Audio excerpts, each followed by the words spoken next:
Bonjour, everyone. This is Renfro Carley from Short Ears Big Mouths. Today I have the very first episode, and I'm excited to introduce Dr. Migizi Sullivan. He is our new Language and Culture Division with the tribe. Dr. Migizi, would you like to introduce yourself? Tell us about your program.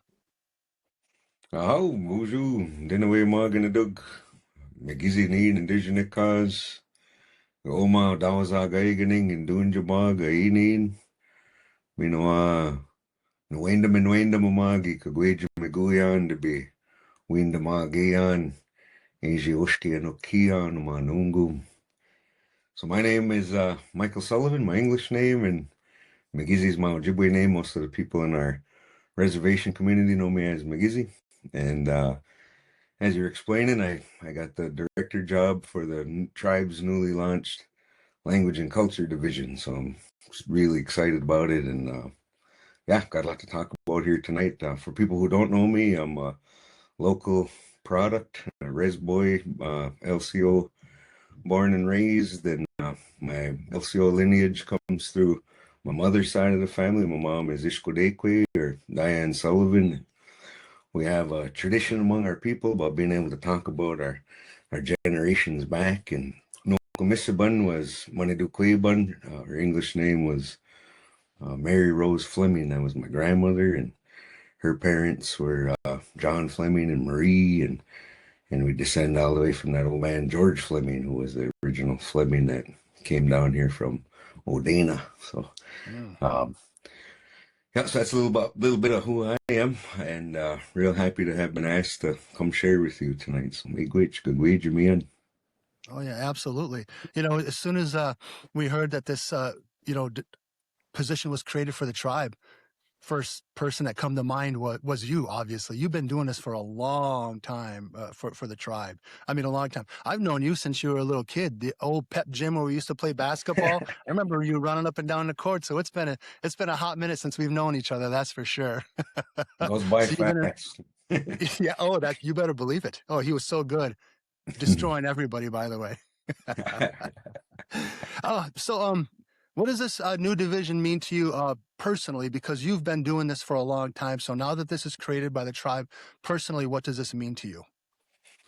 Well, I'm extremely honored, extremely humbled, and I take the position with enormous amount of responsibility. So, first off, I'm extremely proud of our community, extremely proud of our leadership. We're sort of well-known. LCO is kind of well-known as the place where the energy really is here for language learning. We have so many young people in our community that know our language and speak our language. We've done a good job there. And LCO, we're the second that I know of a Ojibwe band that has an official language and culture division as a formal sort of division of their government. So we're in the first in Wisconsin, so we're leading the way in that way. And so I'm proud of LCO, so proud to be from Odawazagaigan, and our leadership, it's a new mindset, it's a new direction, and I couldn't be more hopeful, for the future. Yeah, absolutely.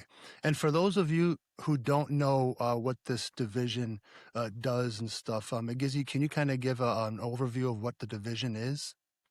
Yep. So we're the Language and Culture Division. We're kind of charged with the responsibility of coordinating all of our local language efforts, kind of overseeing stuff and making sure things make sense and are working in the community.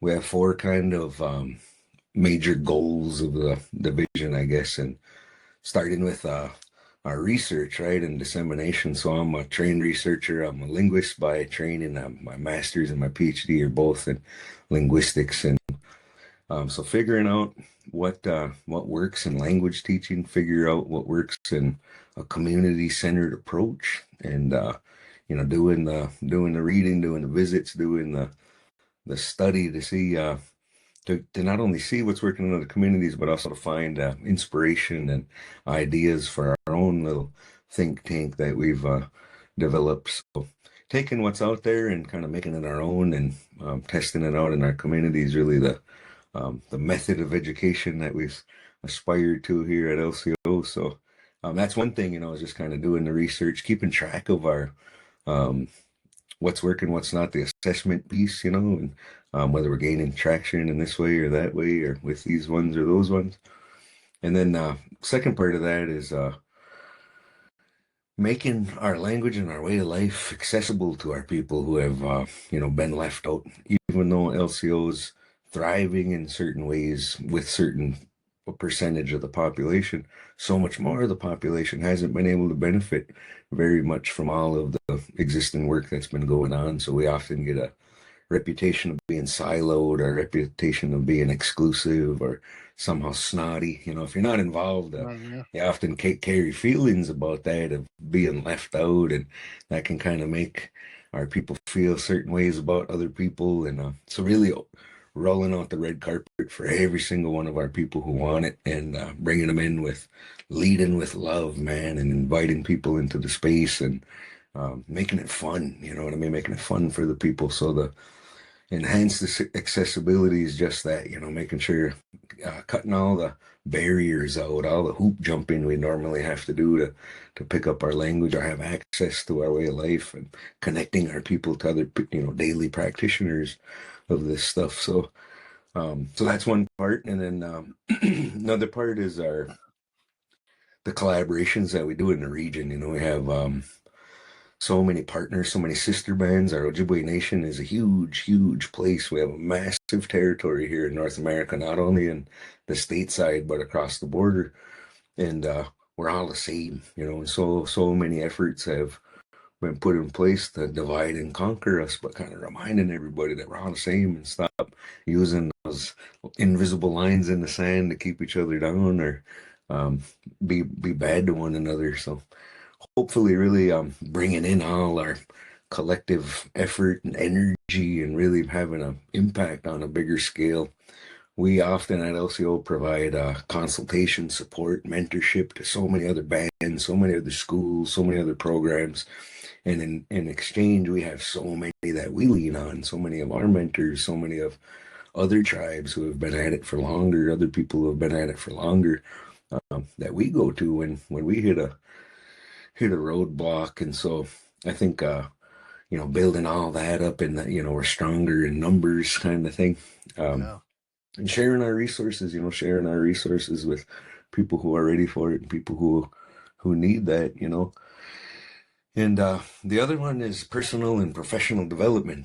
And so on a personal side, we have so many people who don't even know where to start. A lot of the questions that you sent me have to do with just that. And a lot of people don't even understand, or, the reality of it all is they've been cheated. So many of our people have been cheated out of our way of life, not any fault of our own, not any fault of our families, not any fault of our ancestors, but just the collective history that we have as a people. We've been cheated out of this.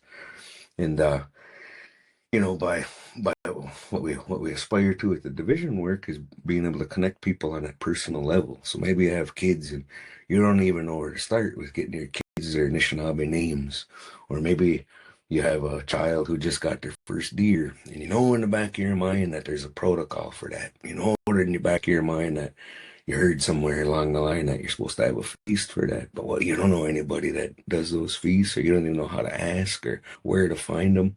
So having that point of contact for people when they have those personal, kind of spiritual needs that previously may not have felt like they had access to. So kind of being the starting point for folks like that. And then on the professional side of things, we hire so many um, non-native people, so many community outsiders, at first, and we're glad to partner and exist with each other and learn from one another. But a lot of times, if you haven't grown up around this stuff, then you don't have a competence, and sometimes you don't have a respect for it. And so having professional development opportunities for tribal employees, we hire so many people in this area that either work at our casino, work at our clinic, work at our school, all of our different entities. And so many of those entities have expressed the need for trainings like that. So um, having a division that can serve that, for a huge need among our people. And that's really fun. I think that's really fun to do, is to get people to understand one another and see culture and way of life for what it is, and as equals.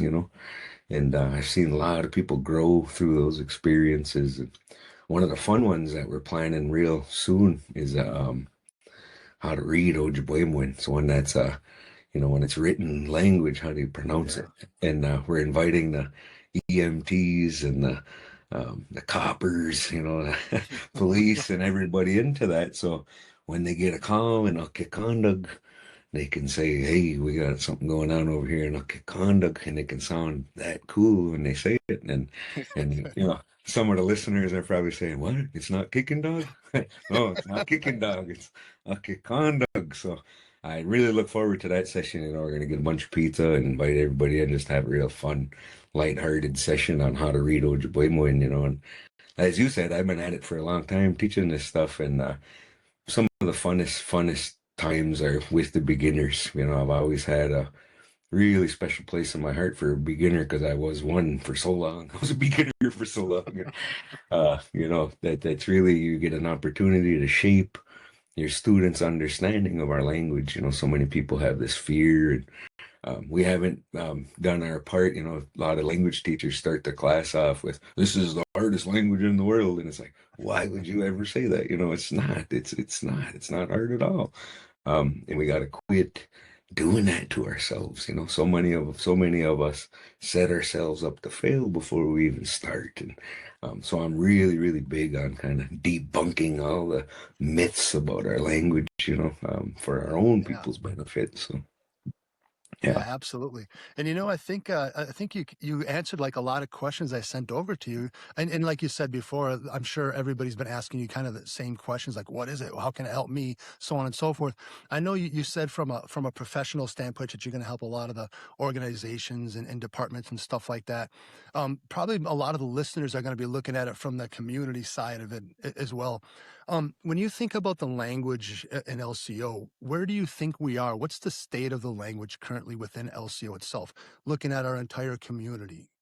Very good question. So when we do, we refer to this stuff as like vitality, language vitality, and for so many years we're on this downward slope, where every year, if we started to count, we'd have less people, right? And the next year we count again, and we'd have less people. And so we were on this trajectory to really be in a bad place. And all the folks that had the vision for LCO school, and all the folks who had the vision for the Wadukadad in school and our tribal college, that's now a university. All of those giants, man, that were here in the Yeah. 70s, like we stand on their shoulders. Um, so we are in LCO, who we are in LCO, because of all those ones that came before us. And when it comes to language vitality at LCO now, is so exciting, because for the past 4 or 5 years, every time we count, we have more. We have more what we call daily language users. So that's our new metric for language vitality. It's no longer based on how or when you acquired the language, nor is it based on how well you speak it. It's based on whether you use it or not every day for real communicative exchanges. So when we do the counts, what we find is the numbers get bigger the younger you go. So if we were to group everybody 60 and over who speak our language on a daily basis in our community, we have very low numbers. When we go to those folks 50 and over, a little more. When we go to those folks 40 and over, a little more than that. When the 30 and over, a little more than that. 20 and over, even more than that. 10 and over, even more than that. So it's like, holy man. And I don't think anybody saw that coming. I don't think, even in the world of language revitalization research, I don't think anybody saw that coming, where you'd eventually at some point end up with a community where you have more young people than you do old people. So when you compare that to some of our communities in our region, some of our sister bands, some of the other communities, we're doing very, very well at LCO. But when you take all those numbers of everybody that uses our language on a daily basis here at LCO, we're still a fraction of the population, the bigger population. And that's what our Yeah. division's really, really working to help bridge the gap from, the language speaking community to the rest of the community, and making that connection, making it wider. Yeah, I think that's, speaking of how there's more language speakers the younger you get, I think with Dukkadotting, a huge credit to Dukkadotting and what they're accomplishing. How important is that to get your kids speaking at a younger age to revitalize that vitality you were talking about for the language, right? Yep, for sure. I think, it's like anything. Whether you play guitar or you play golf or you play basketball, any of those things, the earlier you start, the easier it is, right? And there's those correlations between music and language. So of course, the earlier you're exposed to a language, earlier you have the demand to use that language, then of course, the quicker it's going to come and the easier it's going to feel. So yeah, man, hats off to Wadukadati.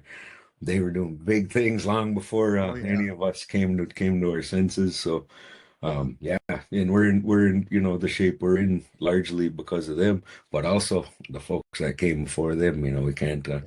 can't ever forget that. And yeah, I think it's exciting times to be an LCO, and it's exciting times to be a language warrior, and I can kind of imagine how exciting it is to be a brand new beginner that's going to be jumping into some of our programs because it's going to be totally different. Yeah, that's right. So I know we have Waduka Dotting locally here, and we have we have a lot of members that are off reservation, right? How can the off reservation members get there, even if they weren't raised traditional culturally, like you said, they just feel like kind of lost. And where do I start? Where do I begin? What type of resources are available to me if they're not here on the reservation? Is it more difficult for them to get started with their children if they don't know what resources are there available for them? Yep, I think stay tuned for the division resources because we're going to be pumping out Zoom classes, so we'll have in-person offerings, we'll have Zoom offerings. They're going to be different from like college classes. They're going to be more community centered. There's like way less pressure, homeworks, no grading, nothing. Unless you want extra things to do, we'll have extra things to do and to work on. But so have a little patience with us. Where the end of August is when we're going to have the official launch and start with the feast and open house and then roll out of our calendar. So, but in the meantime, we partnered with Rosetta Stone a few years back, and that's a very, very awesome program. So Rosetta Stone is one of the giants in language learning software, right? And they work with languages around the world, majority languages, and Ojibwe, I want to say, is the third North American indigenous language to partner with Rosetta Stone. And that project was funded through the Mille Lacs Band, our sister band just to our west. And um, a lot of us had a hand in helping out with it. So I was one of the program reviewers and spell checkers, and one of my sons is one of the actors in there as their other LCOers. So if you buy a Rosetta Stone, which is affordable, it's I want to say $25 for a 1 year license if you're an enrolled tribal member. So if you're a LCO member way out in California or Germany or wherever you may be, $25, that's not much for top of the line sort of software on your phone, and then language learning's at your fingertips at your own pace. And so many of our people, I tell people, cry if you got an hour to spend on Facebook every single night or every single morning, sacrifice a half hour of that and turn on your Rosetta Stone. And there's videos you watch on there. You can talk into it and it'll test your pronunciation. There's little quizzes, stuff you gotta kind of memorize. And a lot of people have made ground, going through those Rosetta Stone programs. And yeah. So Chimigwich and the Mille Lacs Band for funding that because that's there, man, for everybody. And I think right now they're working on level 5, so I think 4 levels are already done, and each level is the equivalent to like a college course as far as content goes. So one semester of college is equivalent to one level of Rosetta Stone. So, and I want to say they've committed to six levels. So there'll be more rolling out into the future. So I've met people that have, gone through everything that's available a few times, and they can get pretty conversational. It's pretty cool. But that's a great place to start for anybody. And there's like cultural content built into that, like a lot of explanation and narration, and so it's really well thought out, well done. So yeah, there's different, opportunities all around line, different groups, social media stuff. YouTube's great for, finding content, recordings and stuff. A lot of our LCO people are worried that, maybe something they find on the internet isn't local, not local Ojibwe. And, we were talking about Bijikiban earlier, Harold Frog, and he was Right. one of my first elders that really took me under his wing and tried his damnedest to teach me how to talk Ojibwe. He told me, he said, "Man, it's too late to be picky," and Right.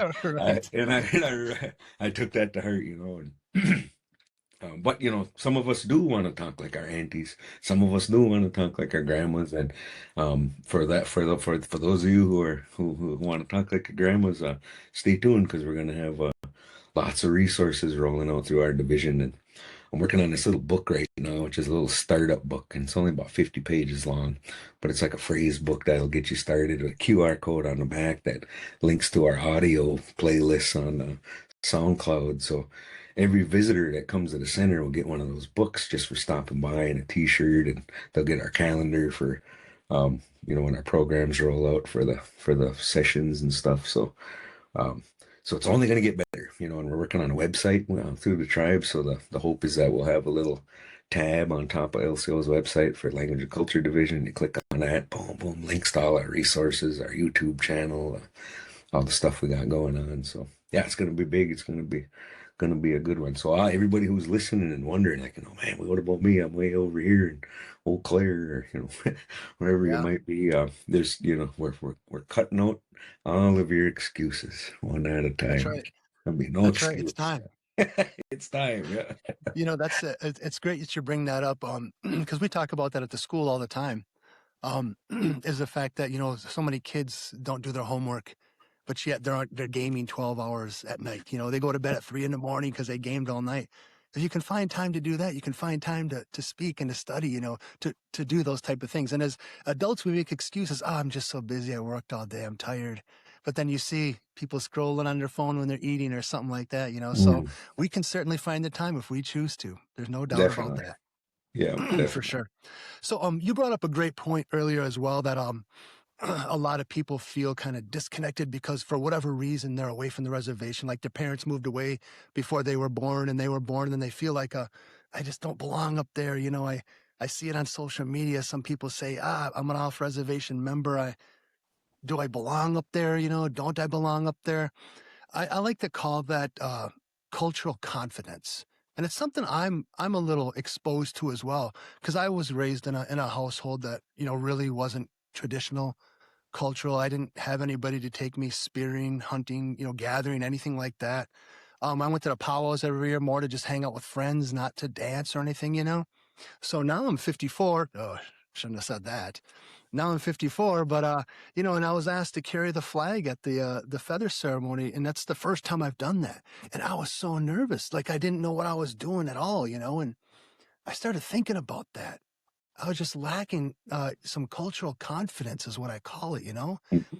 What can some people do about that? Is there anything outside of just getting in there and doing it? Because some people are shy. We know Ojibwe people. Some of these people are shy, and some people that are away that just feel disconnected. What can they start doing to help with that?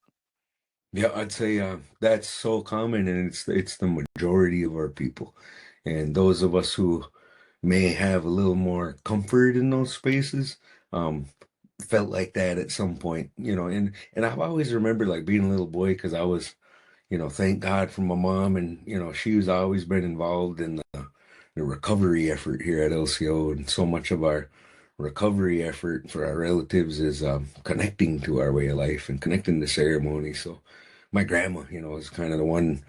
And what I always say is, it only takes one to set the whole trajectory off for a different family, And my grandma, like all of her siblings and everybody, they were all baptized, brought up to be members of the church, and kind of removed from from our language, from our way of life in some ways, And my grandma made the choice to go back to our way of life, and just by her doing that, like I don't know any of her kids or grandkids that followed the other ways. They all kind of stuck to what grandma did, and so I'm grateful for that. But I can relate to the feeling of that discomfort and that anxiety and those nerves because we all get that in certain spaces. And I think a lot of times what it is the energy and the importance of what we're doing. Like as a people, we know that that's important. You had to carry that flag or that staff. You know that's important, and the pressure of that, even when it may seem silly, like you just had to carry a flag, because it's so important, because it's so valued, there's a pressure associated with that. Now throw your language in there, or have to say something, or listen, or try to understand something, and so everybody has anxiety. So when it comes, and I've been, we have to realize we're going through changes with our generations, and we don't act and behave the same way that we were before. And what I've tried to do with my language learning spaces is really make it comfortable, man. Really understand that the people that come into that space are taking a huge risk by coming to you. They're taking a leap, man, and you're holding in your hand their sort of fragility. And I see that and I respect that. So everybody who comes into our center, everybody who comes into any of our programs, that's how they're going to be treated. And the whole theme of everything is fun and love, man. So if you're going to do anything in our division, I really want to urge everybody to take that chance, come in here and hang out with us, because we're going to make it fun, and we're going to do our best to not raise your discomfort level or your anxiety level. And another part to that is we carry baggage, man. Like we carry real baggage from our colonial experience, man. And they say they can read that in our DNA, just as the descendants of the boarding school survivors. And the only way we get it out of our DNA is being better by our kids. So when we say 100 years from now, hopefully they don't find that in our kids' DNA, our grandkids, our great grandkids' DNA, but it's in there now. So realizing that all of our people have that, all of us, no matter how culturally confident you appear or culturally confident you think you are, we all have that trauma. We all have that experience, even if it wasn't personal to us, or even if we don't even understand it. We all have that. And so respecting each other a little more, listen to each other a little more. I think that's going to have to get us out of that, and by engaging in language work, by engaging in community, cultural, and language reclamation, you're literally engaging in the rebuilding a healthy community. So even though you may not be good at it, or you may not be very comfortable with it at first, just the act of participating is rebuilding healthy community. And that's huge. You know what I mean? And what on earth is more worth it? What on earth is more worth our time as Anishinaabe people than the reclamation and the maintenance of our own unique gift that, as Wawa Chaos says, that Wadu Kadaring, our most precious intellectual gift as a people is our language. So that's my pep talk, for everybody who feels that anxiety, that's watching or listening, like, holy man, it ain't for me, or Yeah. I get too nervous or whatever. Like, trust us a little bit and give it another shot. Maybe you had a traumatic experience trying to learn. Maybe you were shamed out in a previous class, somewhere, sometime. I promise you, I won't do that to you, and I promise you, our efforts won't do that to you. We all have insecurity. Nobody's super confident, and remembering that helps us get along a little better, I think. Yeah, absolutely. Great answer. Love that, by the way. Now I have more confidence to dance a little more at the powwow this weekend. Yeah, right on. I'll get out there. You'll see me. So next week is the language camp. Can you tell us a Yeah. little bit about that? Yeah, Ginji Bagwesi, what this one. So that's what the name of the camp is, which is a super cool name and a powerful name, I'd say. Ginji Bagwesi, some of our relatives to the north, they went and asked a special spiritual person a special spiritual question, and their question was, who is like the spirit or the spiritual keeper that we make our offerings to for support, for spiritual support, to reconnect to our language. And they told them it's the Ginjibagwesi, or the little yellow finch. So if you ever see like the merch that comes out of like language camps, or the Ojibwe Motarida program out of Fond du Lac, or all over social media stuff, the little yellow birds used in a lot of the logos. So there's teachings to all of that. And so the Ginja Bagwesi is kind of like the spirit keeper of the language. And then the Ginja Bagwesi Wadiswan, the name of the camp, is that spirit of the language, or the keeper of the language.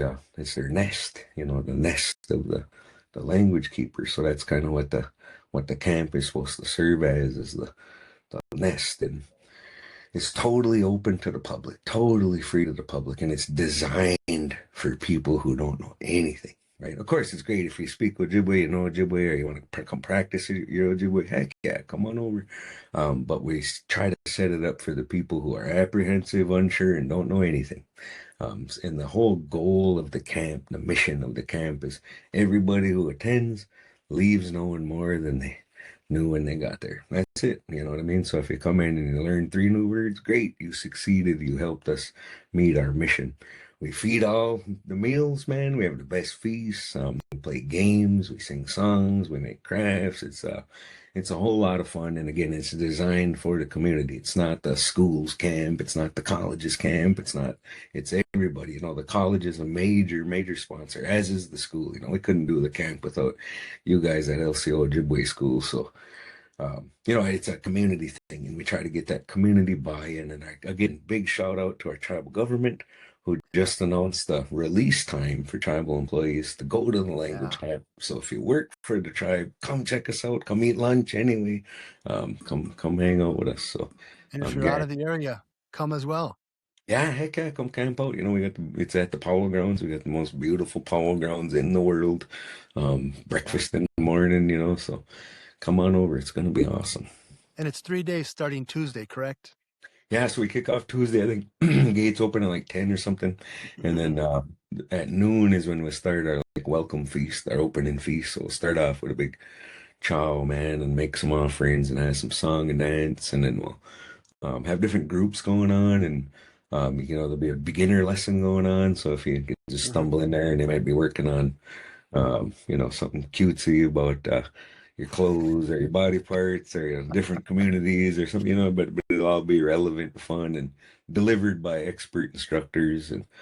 Or if you just want to, come make some rice knockers and learn some words for it, you can sit up at one of the stations and carve and check out the other sessions when you feel up for it. We're gonna have lacrosse going on, so you can bring all your kids, and we got people facilitating lacrosse with language and basketball with language. There'll be a game station to play board games with language, and just a lot of community fun.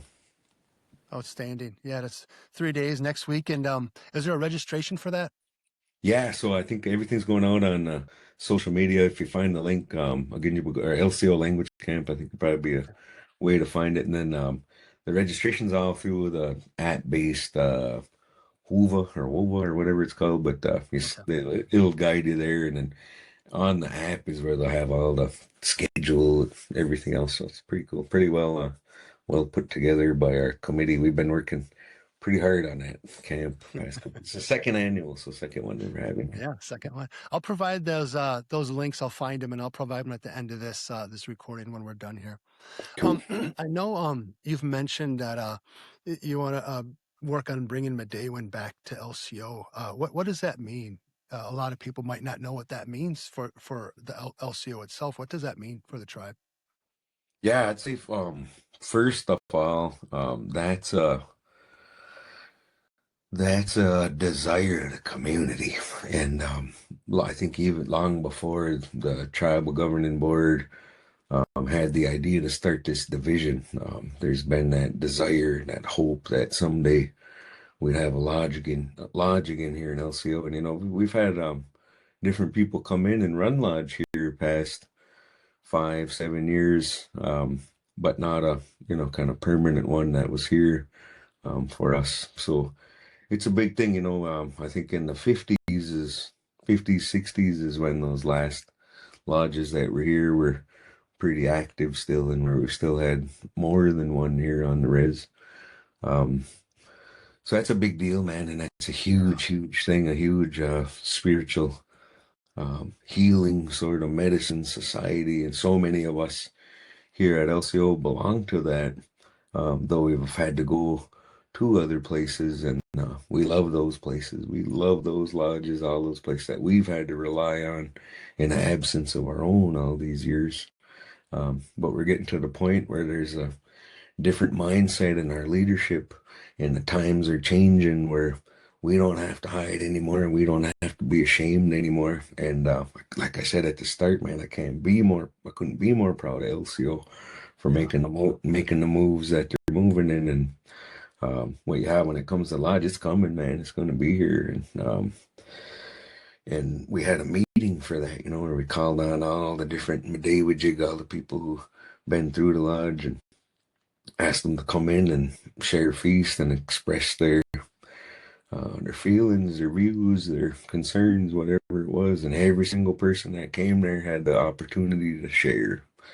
And man, 100% of the commentary that night was positive, hopeful, and really excited. So, you always anticipate somebody to argue about something. You always anticipate some sort of negative energy. But man, I can't remember the last time I was in a place where there was none. There was none, at least from what I could tell. And so yeah, man, that gave me a lot of hope, because like I said, I was kind of bracing myself for somebody to not want something, or Yeah, we're something to be. Ojibwe. Come on. Yeah, exactly. So yeah, so it was really good feeling. And we'll have more information coming out for people, because a lot of our people don't even know how to connect, or what that means, or what that looks like. And so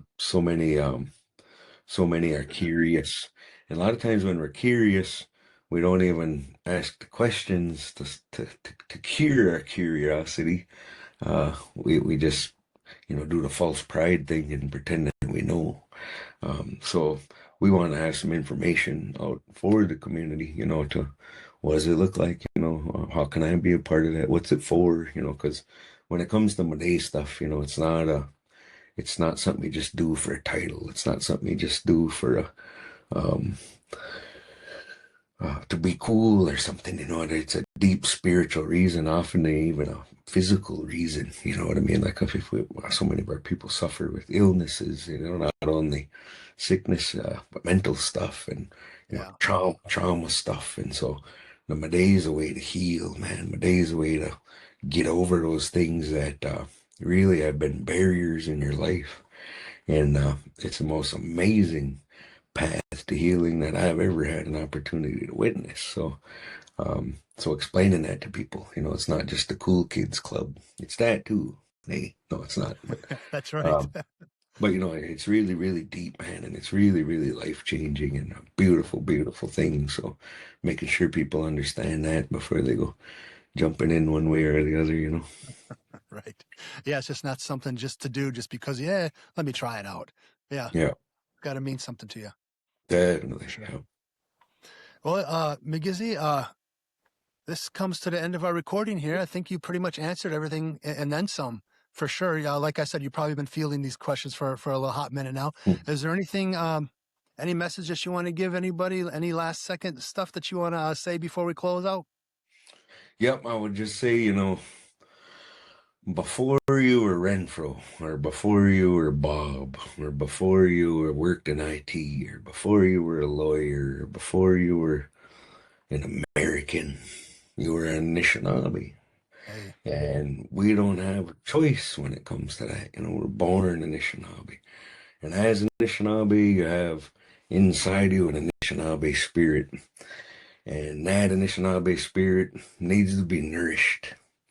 And when you don't nourish your Anishinaabe spirit, you can be terrible to each other. You can be terrible to one another. And we don't have to look very far to see that. And so I remind people, before anybody ever cheated us out of this, we were born Anishinaabe. And as Anishinaabe, we have a responsibility, an obligation to maintain and take care and protect the gifts we've been given. So I couldn't say enough about the good life and the good path and the good feeling that the Creator intended for us. We weren't put here to suffer. We weren't put here to be miserable. We were put here here to enjoy the beauty of the Creator's garden. And you can best experience that through the lens of our Anishinaabe language.